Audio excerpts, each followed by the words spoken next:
Good morning students, welcome to social science class. So students, social science की last class में हमने geography का chapter number 4 start किया था and the title is air. इस chapter में बेटा हमने कुछ इंपॉर्टेंट पॉइंट्स कवर अप कर लिए थे। जैसे हमने एटमॉस्फेयर का मीनिंग समझा था। एटमॉस्फेयर का मीनिंग होता है a huge blanket of air. Air की एक ह्यूज ब्लैंकेट ही एटमॉस्फेयर कहलाती है। ठीक है। फिर हमने समझा था कि एटमॉस्फेयर में कई सारी गैसेस अवेलेबल होती है, जिसमें नाइट्रोजन की क्वांटिटी सबसे ज़्यादा है 78%। फिर ऑक्सीजन आता है 21% और उसके बाद आती हैं गैसेस, डिफरेंट गैसेस जैसे कार्बन डाइऑक्साइड, हाइड्रोजन या आर्गन या हीलियम। ठीक है। फिर हमने सभी गैसेस के बारे में समझा। 3 main gases, first nitrogen, second is oxygen and third is carbon dioxide. ठीक है। अब हम आज की क्लास स्टार्ट करेंगे। आज की क्लास में हम स्ट्रक्चर ऑफ द एटमॉस्फेयर समझेंगे। हमारे जो एटमॉस्फेयर है ना बेटा, वो कई सारी लेयर्स में डिवाइडेड है। वो कई सारी लेयर में डिवाइडेड है। जैसे हम अगर कहें कि एक घर है, ठीक है, एक घर बना है, उसके 3 फ्लोर हैं घर की। तो सबसे अपर फ्लोर मतलब होती है छत, रूफ, है ना।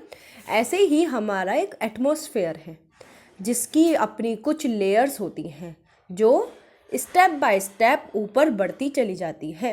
लेकिन अगर हम कहें कि हम अपनी आँखों से उसको देख सकते हैं तो बिल्कुल नहीं। हम अपनी लिथोस पे, लैंड पे खड़े होकर अपनी एटमॉस्फेयर की लेयर्स को ईजिली नहीं देख सकते।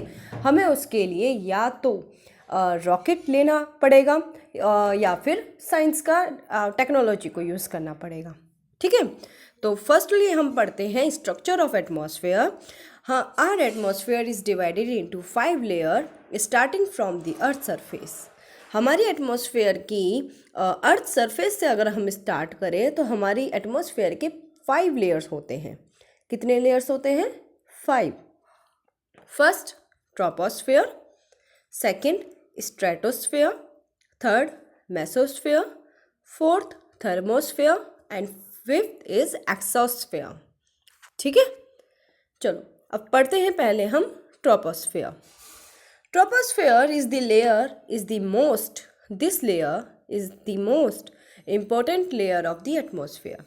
जो हमारी ट्रोपोस्फेयर होती है, जो सबसे फर्स्ट लेयर है, वो हमारे एटमॉस्फेयर की सबसे मोस्ट इम्पोर्टेंट लेयर है।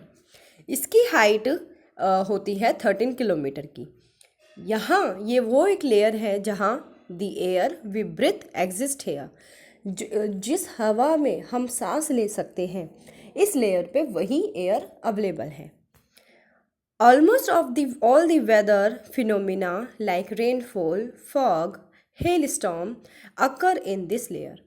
हमारे वेदर की जितने भी फिनोमिना हैं, जैसे बारिश होना, तेज आंधी आना, तूफान आना, या फिर फॉग होना, कोहरा पड़ना, या फिर बर्फ़ के गोले गिरना, हेल स्टॉर्म्स, सारी एक्टिविटीज़ इसी ट्रोपोस्फेयर लेयर में होती है। एक तरीके से अगर हम कहें, हमारी आंखें जिस आसमान को देखती हैं वो है ट्रोपोस्फेयर। कौन सी लेयर है वो?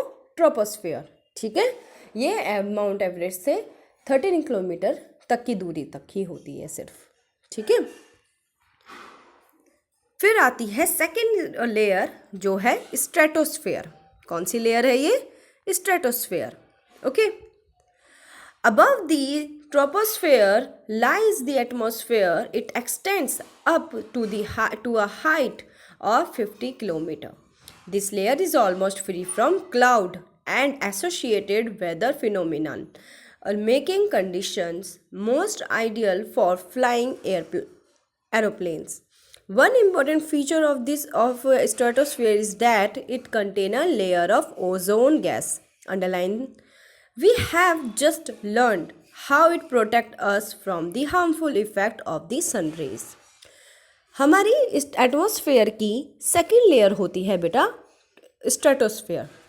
इस लेयर की हाइट ट्रोपोस लेयर से 50 किलोमीटर की होती है और ये एक ऐसी लेयर है जहाँ पर क्लाउड नहीं होते। ये क्लाउड फ्री होती है। क्लाउड फ्री मतलब यहाँ हमें बादल नहीं होते। ये ऐसी लेयर है जहाँ पर एरोप्लेन इजीली फ्लाई कर पाता है। ये एक ऐसी लेयर है जहाँ पर एरोप्लेन इजीली फ्लाई कर पाता है। देखो मैं आपको एक चीज़ बताती हूँ।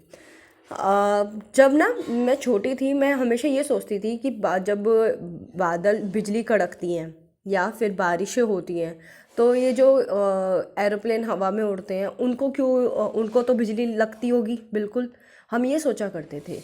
तो ये गलत था सोच, क्योंकि एरोप्लेन सेकंड लेयर पे आती है जहाँ पर बादल नहीं है।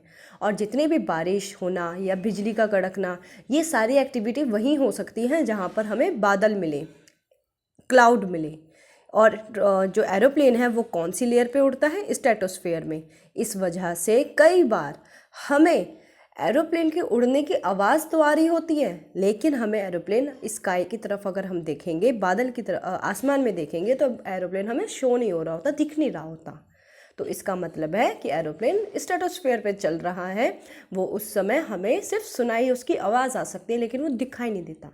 और कई बार एरोप्लेन की आवाज़ इतनी तेज़ आती है तो हमें जब ध्यान से देखते हो दिख रहा होता है, तो वो ट्रोपोस्फेयर पे होता है। तो कई बार ऐसा होता है कि वो स्ट्रेटोस्फेयर से वो जब लैंड कर रहा होता है तब वो ट्रोपोस पे आ जाता है, लेकिन जब उसको कहीं दूर यात्रा करनी है तो वो स्ट्रेटोस पे जाता है, ताकि वो इजीली क्लाउड फ्री एनवायरनमेंट में वो फ्लाई कर सके। समझ आया? इसके अलावा स्ट्रेटोस्फेयर क्योंकि क्लाउड फ्री रहता है, और यहाँ पर इसका एक इम्पोर्टेंट फीचर ये भी है कि यहाँ एक लेयर आती है जिसका नाम है ओजोन। क्या कौन सी लेयर होती है? Ozone layer. ये लेयर हमें सन की हार्मफुल रेज से प्रोटेक्ट करती है। ओजोन लेयर हमें सन की हार्मफुल रेज से प्रोटेक्ट करती है। ठीक है, जितनी भी सन की डायरेक्ट हार्मफुल रेज आ रही होती हैं उसको प्रोटेक्ट करने का काम करती है ओजोन लेयर। ओजोन लेयर कहाँ पर आती है? स्ट्रेटोस्फेयर में होती है। वो स्ट्रेटोस्फेयर के अंदर ही होती है। ठीक है, चलो थर्ड करते हैं बात अब मेसोस्फेयर। तो mesosphere, this is the third layer of the atmosphere. बिल्कुल, कि मेसोस्फेयर ऐसी लेयर है जो हमारी एटमॉस्फेयर की थर्ड लेयर है।